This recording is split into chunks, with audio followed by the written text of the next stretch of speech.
Hey y'all, Fred here. I'm just going to do a quick unboxing and I got to do some modification. I just got the OK-223, which is their version, their replica. Really, it's kind of more of a clone. It's not identical. Obviously, it's their own branded knife and there's some differences to it, but just like a 𝗥𝗏𝗏. That's what this knife is like. So just showing the box that it came in. These new higher-end OK knives come in these kind of... almost feels plasticky, but it actually feels kind of quality. Hard to explain what kind of material that is. It's like a plasticky, satiny feeling thing. Anyhow, nobody uses these anyhow, but it's just cool that they put it in there. There's nothing else that came with this knife, just the knife. Interesting also that they shrink wrap seal up their knives when they ship them. This is the first knife company I've seen that actually does that seals them up. So let's use my my little replica Benchmade. I always keep that handy. I love to use that around the house and get this thing out. I think a lot of it is to seal in some moisture. They tend to oil these pretty well. You can see this blade has got oil on it. It's very slick. So you can see that rubbing it off with my finger. I need to actually grab myself a little microfiber here so I can wipe this thing down.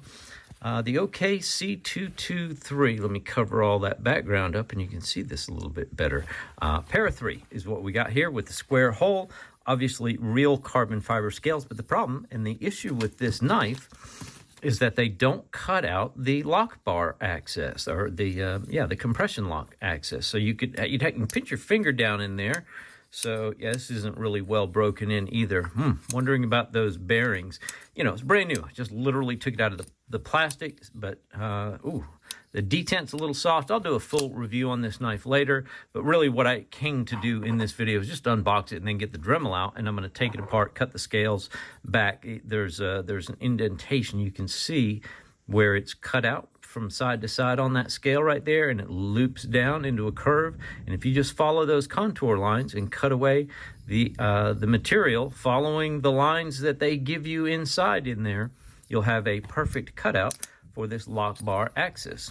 Oh yeah, we're gonna have to definitely do some work. The bearings don't feel right. I don't even know if the screws are tight on this thing. It is centered. But yeah, this is definitely a candidate likely for some skiff bearings. We'll take a look and see what kind of bearings they put in this one, and I'll do a full review when that comes. But pretty cool. I'm very excited to have it. This is the M390 steel, and these actually have been tested with XRF.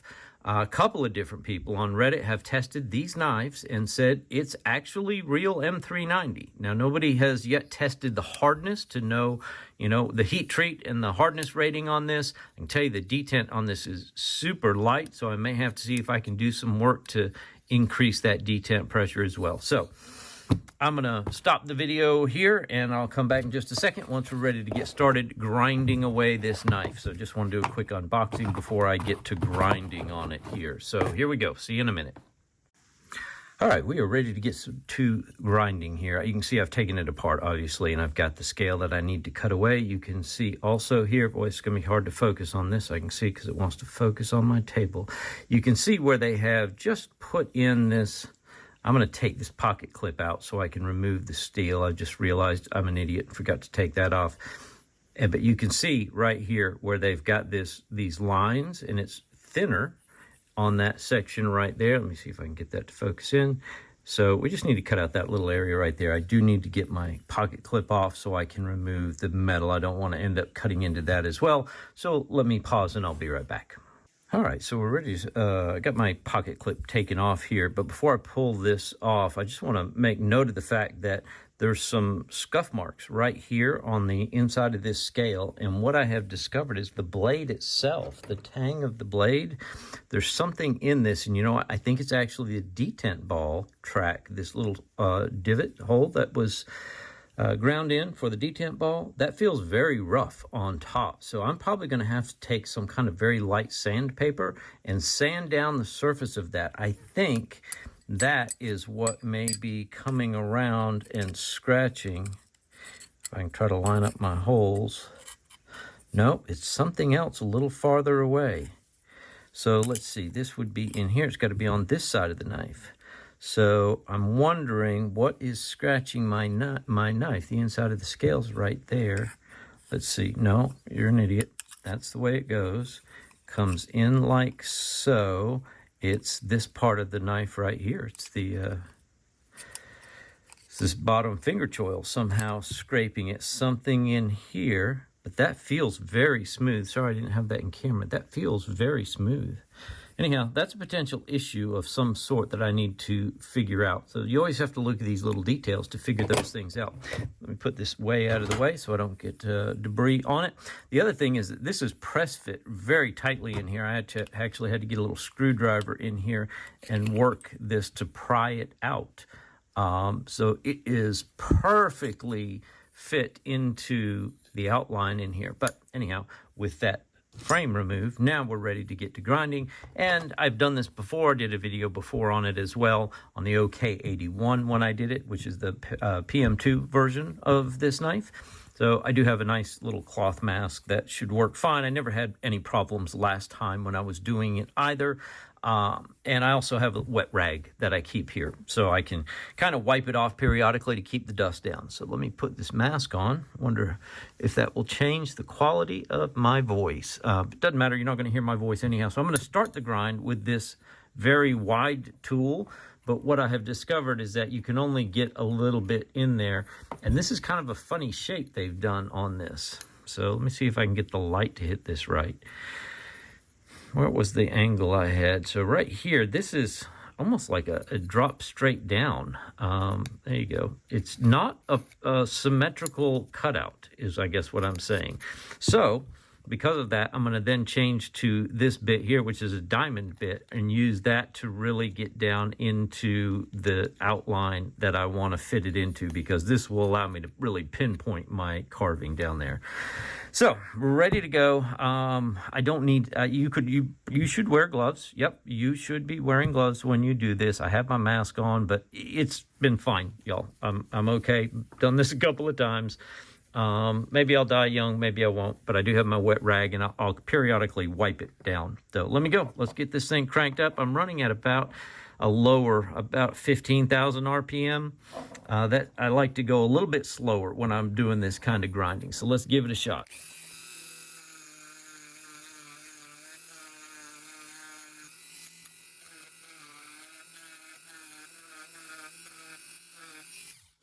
All right, so let's wipe that off a little bit, see what we've got. I do have glasses on, by the way, as well. Y'all were so worried about me last time I did this. I appreciate that. All right, so you can see we're getting close to that outline. Now it's time to change bits on this thing. Honestly, depending on how much you want to cut away, you could probably make the knife work with just that much of a cutout right there if you just want to kind of leave it symmetrical. Totally up to you, whatever suits you. I just tend to follow the curvature that's cut out in here because that's what's cut out. Maybe I'll leave it a little more round this time than I did on the 81. We'll see. Either way, I'm going to pause here, change out my bits, put on this diamond bit where I can really get into some detail with it, and we'll start it up again. So see you in just a minute. All right, ready to rock and roll again now with the diamond bit on here to do the rest of the cutting. You can see we've got pretty close here already, close to that outline. I am fogging my glasses up, but you can see I cut out a lot more on this one, and that follows the whole shape. And I probably didn't need to cut out quite as much back here on the back. So maybe I'll just kind of round it off like it is here and leave it running like that. Let's give that a shot. I'm going to crank it up. We'll cut away a little bit and see how we go.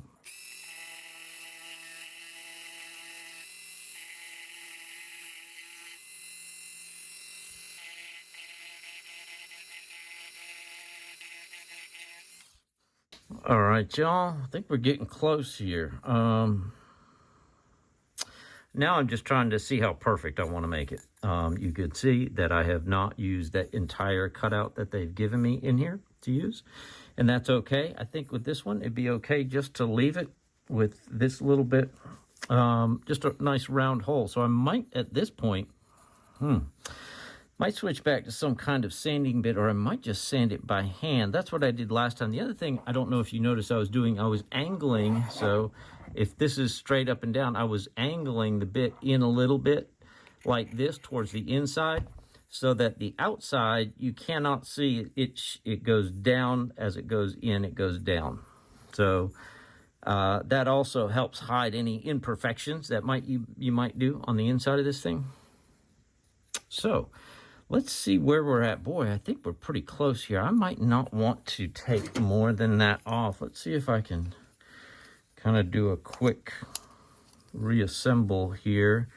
And I'm just going to hold it in place and see, is that enough? Yeah, it's definitely enough back here. I don't need more on the back end. So I think from this point, I'm just going to go by hand and do a little bit of sandpaper by hand on this. So let me get some of that and put this away, and I'll be right back. We'll wrap this thing up. All right, so I've got my mask and glasses on. I'm being safe. I'm just going to need a little bit of sandpaper. I think this is a 220. I'm pretty sure this is 220 grit. So I'm just going to get in there and do that. That's all. I just want to make it a little smooth, especially the corners. Want to make sure we don't have any sharp corners in there.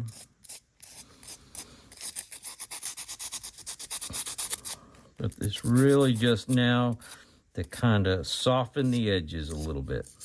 This is a knife made with soft edges, so I just want to kind of continue that in there, in here. Okay, let's see how that's working for us. That feels pretty good, y'all. I think I'm going to call it a day with that. Sorry, I'm looking. It's impossible to do this while you're looking into the camera, so I'm going to not look at, so I'm not. Okay, so here we go. I think that's pretty good right there. You can see it's definitely not as deep of a cutout as I did for this, but I did go all the way down to the bottom line here. And that's the angle that's bugging me a little bit. It feels like it's not perfectly round right there. Because I'm so crazy and anal, I think I'm going to carve just a little bit more right here to try to round this bottom edge off just to make it absolutely perfect. So let's go back to the Dremel a little bit. We'll see you in just a minute.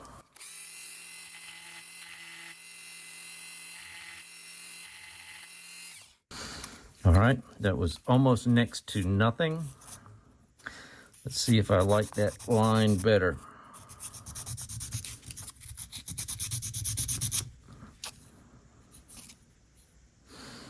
I'm liking it. I am liking it. Not sure I'm gonna actually be able to get it much better than that. And I don't think I need to. Some of these things, you know, you can just fiddle with it till it's too much. So let's wipe it down a little bit. This wet rag, take another peek at the outcome of our work. I think that's gonna be perfect. So I'm gonna put away my stuff, get everything cleaned up here on the table. We'll come back, put this knife together, and see how she runs. All right, see you in just a second. All right, so I was about to put this back together, and you can see I've sanded off. I mentioned this in the beginning of the video when I was first looking at it and taking it apart. There was a rough burr at the top of this divot hole for the detent ball. And so I just took, for that, I just took a little piece of 220 sandpaper and just ran it lightly all over that. Will I see this rubbing? Probably, yeah. I probably should have paid more attention to how deeply I went with this. See, you can see if you get it in the right light that this has obviously been sanded a little bit here. I did not get into the OK name, but I should have paid more attention just to keep it back here where most of that would have been hidden. Not a big deal. You know, this to me is a work knife anyhow. But then what I found was looking in here in the center of the blade, this looks a little bit rough. So I was feeling for that to see if it was rough. But then what I discovered is, look at this, obviously little needle file. There's burrs on the edge of this hole. So you can see I'm picking away basically burrs that should not be there around this hole. So let's take a look on the other side. And I basically have the same thing here. Now, will that make a difference? I don't know. Seems to me as it spins around in this pivot, you probably won't be able to see it, but it bugs me. So I have this set of needle files. I got these off of Temu. Super cheap, I think like 12 or 15 bucks, but they're good diamond coated needle files. They're not going to last forever, I'm sure, because they're cheap ones. But now I'm wondering if I've got the wrong one here. Maybe I want a little bit. So this is a D-shaped. It is curved on the top and flat on the bottom of this. So I think I'm going to actually use that and just go in here and try to sand off the edge of that little burr that sits on top of the hole. What you have to be careful of is you don't want to widen the hole or create any irregularities in the center of that hole. That's the risk. Can't do that because then it will definitely have a little bit of blade play and wobble on that pivot as it spins around on the pivot. So I'm just going to sit here and do this a little bit for a little while and see if I can knock off some of the edge, just that little bit of burr. It's going to take a good bit of work with these diamond files, just back and forth gently, being careful just to knock the edge of that burr off. I don't know if the bearings can hit that potentially, and maybe that would slow it down. The bearings are not all that great. Well, I was going to put them back together. You can see it's these open face bearings. They do look like ceramic balls, but they're in that open kind of brass cage kind of situation. So anyhow, I'm just going to sit here and work on this a little bit, and I'll come back when I'm done with this, and we'll put this thing back together and see how she flies. I also noticed while I'm doing this that you can see there's some extra wear. It's a brand new knife. You shouldn't have this wear right here. So something around this detemp hole ball, I guess I could put that up, something around, and maybe that is probably because it's so close to the pivot and the detent ball, that could very well be the raised detent ball hole there that was making this scrape. I don't know. That's the best thing I can figure, because obviously that's where the detent ball would come around and go into the hole. But I can already feel this is rough just trying to get it back onto that pivot pin. So definitely we'll have to do some cleanup of this. But I'm going to work on just filing the burrs off of the edge of this hole. So this is, this is what you get when you buy cheaper knives. Although this wasn't particularly a cheap knife. This is, one of their flagship models. But little things like that, fit and finish. You always hear people say, when you buy the expensive knives, the $400 knives, you don't have to deal with stuff like this. It shouldn't. You shouldn't. If you do, you should probably send it back, because you definitely should not have to deal with that. I also wonder what is the texture of this doesn't look very smooth. So anyhow, I'm just going to work on this a little bit. I'll come back when I'm done and we'll put it together. All right, so I am done deburring the center of this blade. I can feel it's very smooth. I can run this pick around and it doesn't catch on those edges. Let me do this up close here. It used to snag when I tried to pull it into the hole, just riding the metal into the hole. It had snagged. It was raised up. There was a burr coming out of that hole. I'm still not really thrilled with the quality of the milling of that hole. It looks, I don't know, just looks like it's a little potentially rough. Because of that, because of all this, what I think I'm going to do when I put the bearings in is I'm not going to put them in that way, which is typically how I would do it. I'm going to put the open face of the bearings in towards the tang of the knife, so that as it spins around, potentially, hopefully, there's less material to catch on any burrs that micro, tiny burrs that might remain. So I'm going to have the open face in towards the blade. I think that should work just as well. I've wiped down everything really well, all the parts and materials, made sure there's no more residue. There's no, shaving steel filings down there, anywhere on there.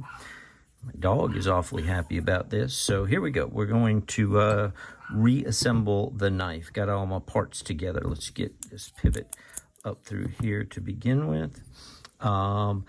So these have little steel washers. For some reason, they're using to, and also these steel washers, I'm not real happy about those either. You can see these are bent. If I hit that light, you can see the edge reflecting light differently than the rest of it.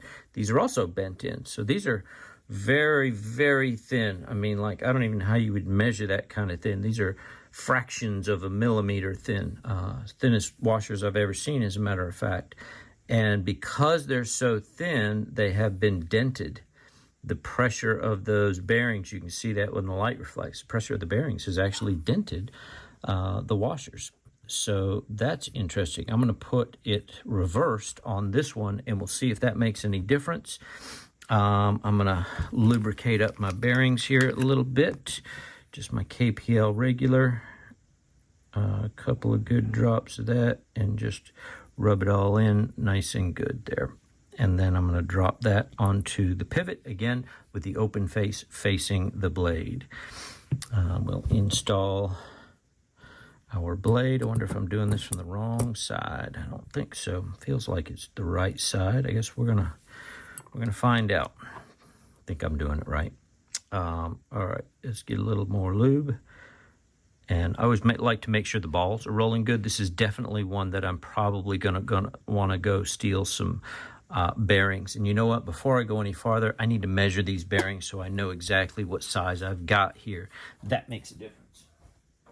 All right, so I might just swap these out right here and now, actually. We may be doing a super long video. So anyhow, you measure first the pivot. What is the smallest hole that this pivot will fit into?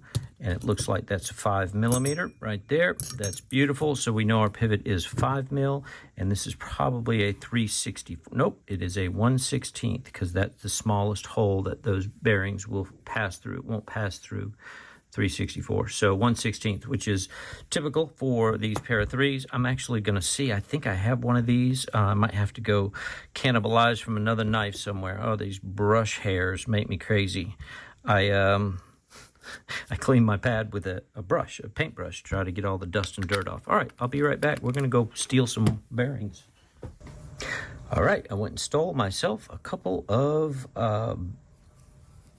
these Rocket Glide. I'm trying to think of the name of them. Skiff bearings. Thank you very much. I appreciate all of you who are yelling at me right now. Much better set of bearings.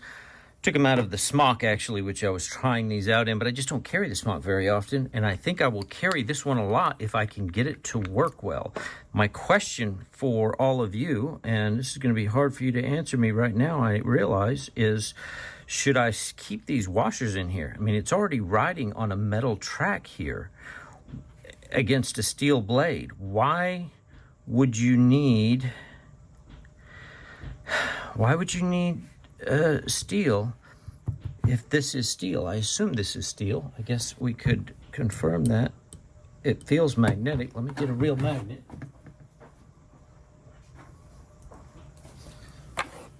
Yep, these are definitely steel liners. I'm going to try it without these washers, and we'll see how it goes. Maybe y'all have tried this, but, you know, with a decent set of skiff bearings on there. I think this is the one I just lubricated. Yeah. Yeah. All right. I need a little extra on there because there's so many balls. I mean, you're adding, it's like 16 balls, I think, are on these. 12. So I went from 9 to 12. I added six balls total, 3 on each side. But gosh, it looks and feels like so much more. Either way, it's definitely should be an improvement. And we're going to try it out without those washers because the washers are bending up. And there's no point in having washers that are bent up. That just is going to rub on stuff. And that may be what this is here. This little mark that I was showing you earlier, that could be the washer, I guess, potentially rubbing on that. So we're going to try this thing without the washer and see what it feels like. See how she runs. All right, we've got to get this stop pin reseated there. Am I missing anything else? I don't think so. There's just 2 more screws to get this thing home. And let's see. Never wants to quite snap in. It's not quite fitted in there yet. Let's see. When you drop the blade like that, sometimes it gives you the size that you need. So, still feels a little funny. We're going to go ahead and try to pin it up like this and see what happens. And maybe the washers are just so thin. I can't imagine that they're actually doing a whole heck of a lot of good. Are these both T8s? Or did you do me a T6 on this body screw? I think it's a T6. That's why I have that out. That does not want to go in there at all. Is that a T6? Nope, it's a T8. All right, T8 body screws. Very good. Good for you, OK Knives. Because I'm putting it on the wrong side. You're an idiot. All right, y'all can yell at me. Hopefully, everybody was yelling, "You're an idiot. You're putting it on the wrong side." Snug that up. Pretty good. This is the pivot.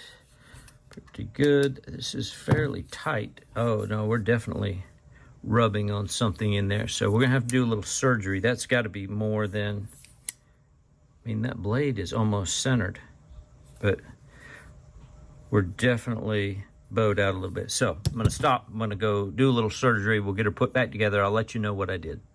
All right, we're going to wrap this thing up and bring it on home. I actually had to take the knife apart about 3 or 4 more times to try to make sure the blade was centering up right. I also tried to improve the detent a little bit. You can see it's a tad bit stronger now, definitely a little better than it was.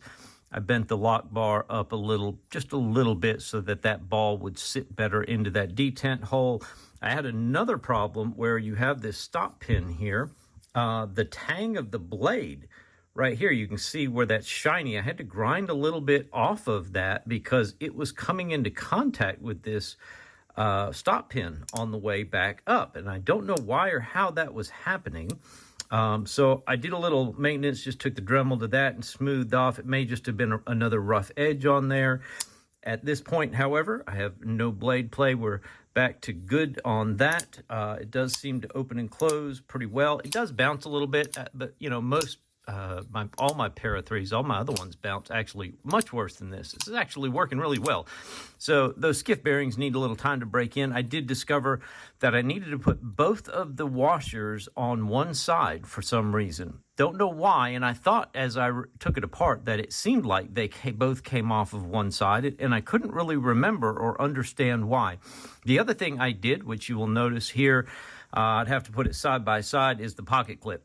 So I had to do this on the OK-81 as well. These pocket clips, the ramp on the front of the ramp where you would slide over your pants here was as steep as the backside ramp. And what that meant was that it didn't slide over your pants easily. So this has actually got really good spring tension on it. It's nice and stiff, but not too stiff.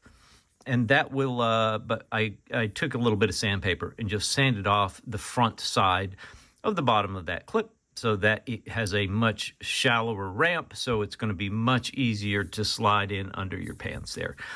So there we go. Back to centered, and I may or may not do a full review on this knife. I probably will. There are a few things that I noticed about it that I might like to see differently on these knives, but I got to tell you, I'm actually pretty excited to have it, pretty excited to carry it.